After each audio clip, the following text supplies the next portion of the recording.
pagbibigay ng reward o pabuya sa mga nagtatagong kriminal sa batas.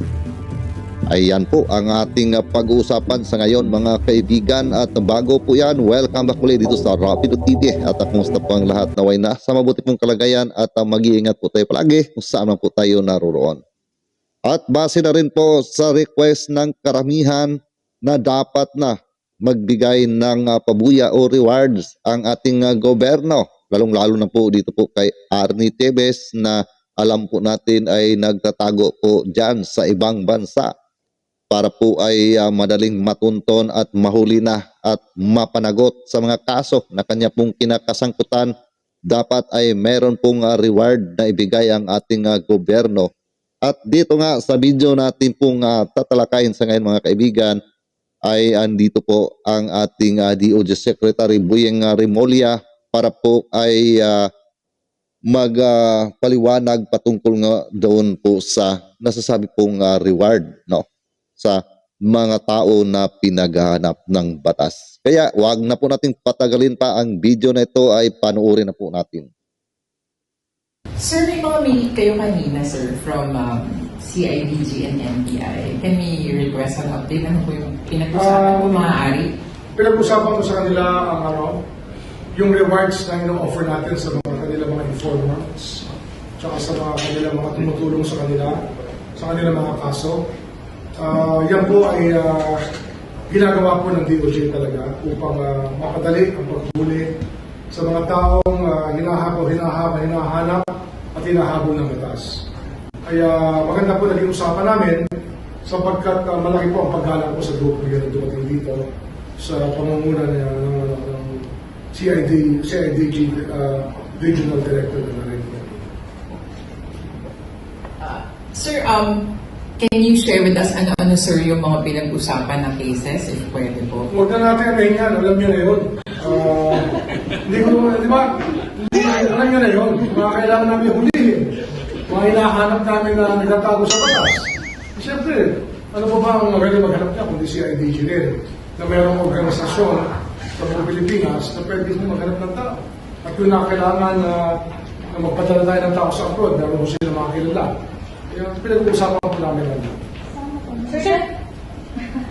Sir, definitely may share yung PNP CIDG dun sa board. Yan eh. Pagka meron sila mga assets na ginamit, at alam po ng ating patakaran, na normal po yan na ating pong binibigay talaga ng ating mga pakulang at mga reward. Inalusyo na naman yung mga reward natin. Alam nyo na yun. Kaya hindi po tayo nagdadalawang isip na magbigay ng mga reward na ito. At yan po, meron pong assets na dapat pong mabigyan ng pabuya sa nangyari pong pagkakahuli sa 6 na tao pong suspected, no? Na mga, ito po yung mga akusado sa korte na ating pong tinitingnan na maaari pong may kinalaman sa pagkawala ng mga sabungero na matagal nang hinahanap ng kanilang mga pamilya.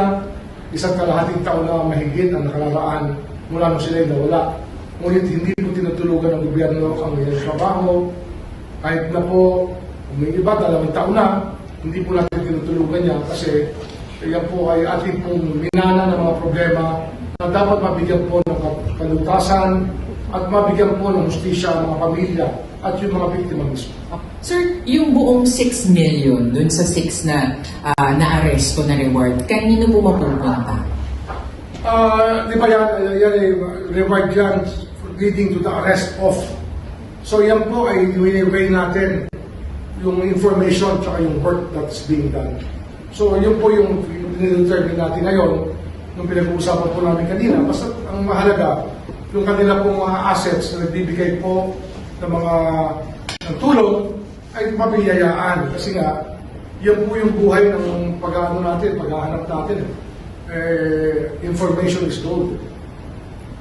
Sa mga asset po, mapupunta, hindi naman dun sa mga... Pwede hong mabigyan ng kaunti ang CIDG. Wala naman yatang bawal sa batas. Hindi ko pa alam kung may pinagbabawal po dyan na sila po yung makatikim din ng kaunting tulong. Yan po ipaaralin ko sa aming law department ng DOJ kung pwede ho namin bigyan ang alagad ng batas para sa mga reward na ito. Kasi ganun din, meron po kaming mga pending na reward pang kailangan ibigay sa mga nakahuli po na pumatay kay Governor Decamo. Yung po pinag-aaralan namin ngayon upang amin pong mabigay yung mga reward na nais namin ibigay sapagkat napakabilis po ang pagkakahuli ng mga salarin kay Governor Decamo at alam na po natin yan na sa mga salarin na yun nakuha natin ang pagkaka-involve ng ilang natataas na tao sa ating lipunan na ngayon ay nagtatago mula sa batas. Okay, alright yan, no? At narinig po natin galing po sa DOJ Secretary Boyeng Remulla, mga kaibigan, na ito na nga, no, ay kanila na pong pinag-usapan, no, ng mga pagbigay ng pabuya o reward dito po, no, sa mga tao na makaturo kung saan po nagtatago itong mga pinaghahanap ng batas. At katulad nga dito sa sinasabi ni SOG Boyeng Remulla na doon po sa ibang bansa ay magpapadala po sila ng mga otoridad para po ay tugisin at hanapin itong isang wanted na sa batas ngayon na si Arnie Tibes na nagtatago dyan sa bansang Timor-Leste, mga kaibigan. At maganda po dito, mga kaibigan, no, ito pong reward, no, na sinasabi ni SOG Boyeng Remulla, no, ay ipaabot po nila ito doon po sa bansang Timor-Leste, no?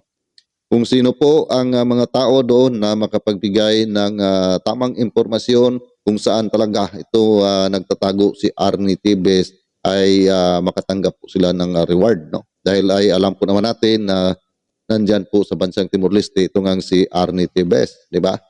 So dapat ay yung pagbigay po ng reward, no, ay aabot din po doon po sa kung saan itong nagtago si Arnie Tibes, mga kaibigan, para yung mga tao doon, lalo na ating mga kababayang mga Pilipino na nandoon na sa bansang Timor-Leste na mga nagtatrabaho doon, eh kung malaki-laki po ang ibigay po na reward, no, hindi pa naman po sinasabi kung magkano po ang halaga ng kanilang paabot na reward, pero para sa akin dito po kay Arnie Tibes, mga kaibigan, ay dapat malaki-laki po, no, ang reward na ipaabot dahil ay itong si Arnie Tibes ay tuso itong tao na ito, mga kaibigan, di ba?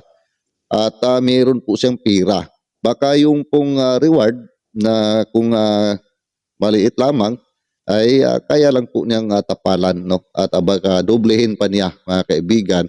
So paano po ang mga tao magbigay po ng impormasyon kung nasaan po nga siya, kung yung reward na ipaabot po ay maliit lang po na halaga at kaya lang pong tapalan ni Tibes, mga kaibigan. So kaya po niyang gawin dahil meron po naman po siyang pira, no, di ba?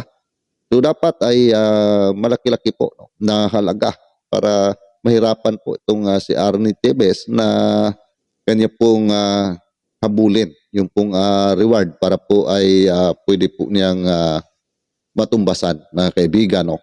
Dahil ay may pera nga siya, di ba?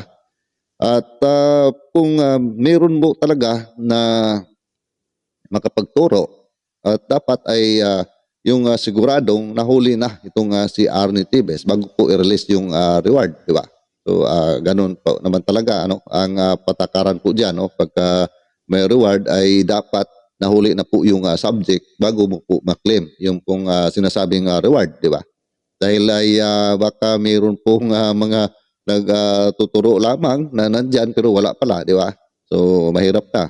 Pero alam po naman natin na ang patakaran po dyan sa reward ay ganun talaga. Pagka accomplish na po yung pong trabaho, ay bago mo po maklaim yung reward, no? So at ito po naman, no, ang talagang mga request, no, ng karamihan. Marami pong mga nagko-comment po sa atin na bakit hindi po magbigay ng pabuya para po ay madali po na mahuli itong tao na nagtatago sa batas. So ito na po, no, mga kaibigan, no, ang atin pong mga kahilingan na magbigay po sila ng reward dahil ay alam po natin na pagka mayroon pong reward, yung isang pinaghahanap ng batas ay marami po ang tao na talagang gusto na makuha yung reward at kung makita po nila yan ang tao na yan ay talagang kanila po yung titingnan kung saan talaga yan naglulungga. At kung makonfirma po nila na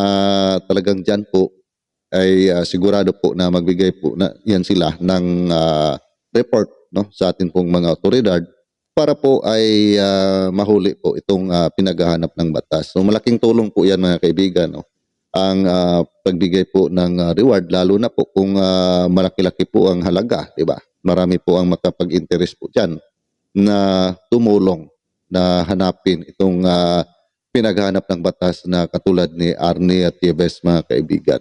So, di ba?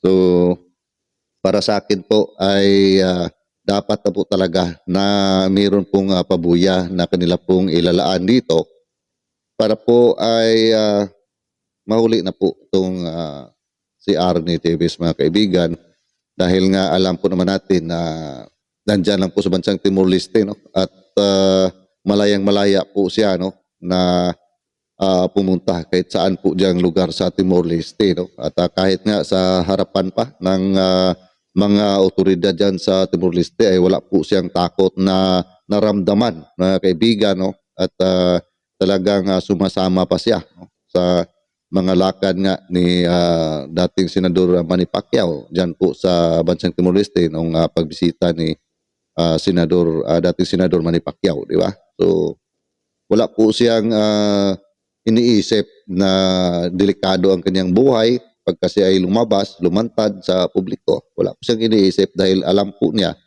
na hindi po siya basta magalaw diyan po sa bansang Timor-Leste.